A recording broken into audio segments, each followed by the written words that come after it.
Alors, pour le contexte, alors quand on parle aux institutions de recherche, et dans la région, c'est essentiellement les universités. Les universités doivent répondre à pas mal de questions, beaucoup d'objectifs. Quand on parle de la mission d'une institution de recherche ou de l'université, il y a beaucoup de questions auxquelles l'université doit répondre. Comment est-ce qu'on peut être sûr qu'un chercheur travaille sur des sujets nouveaux? Est-ce que l'université ne passerait pas par hasard à côté de certaines opportunités? Quels sont les travaux de recherche qui ont beaucoup d'influence ces derniers temps? Est-ce que les étudiants, donc les doctorants et les chercheurs utilisent les meilleurs travaux de recherche? On peut poser des questions par rapport à la collaboration. Est-ce que les chercheurs dans mon université collaborent déjà entre eux? Au niveau national aussi, on peut se poser cette question. Est-ce que les universités de mon pays, donc ça c'est typiquement le ministère qui ferait cette analyse-là, où il pourrait analyser est-ce qu'on collabore effectivement d'une manière efficace avec les universités ou les institutions de recherche similaires, mais étrangères. On peut se poser aussi des questions relatives au financement. Il y a beaucoup de questions qui tournent autour de l'accès ouvert aussi. Comme je l'ai mentionné, beaucoup d'universités ici, la recherche a été en grande partie effectuée par les universités publiques.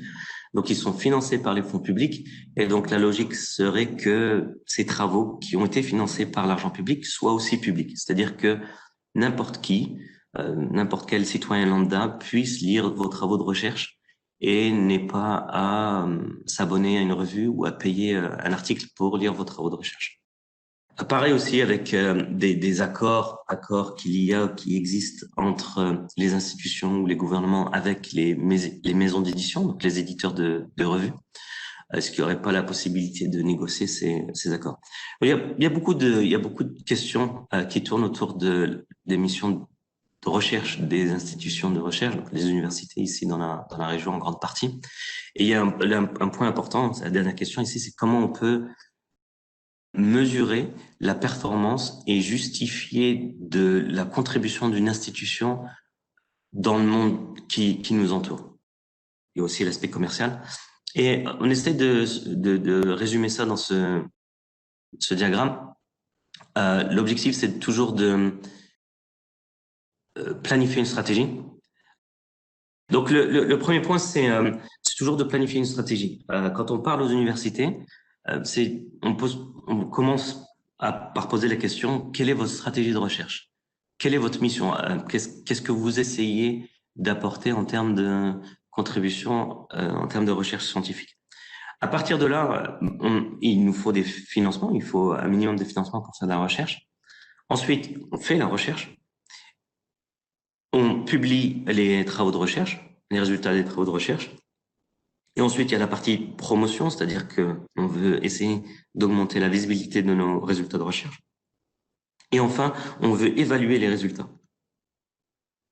Alors ça, on le fait au niveau de l'institution, mais j'ai envie de dire que ça se fait à tous les niveaux. Et ça se fait en commençant par le chercheur, même l'étudiant doctorant, l'étudiant en thèse, chef de département, chef d'équipe ou le doyen.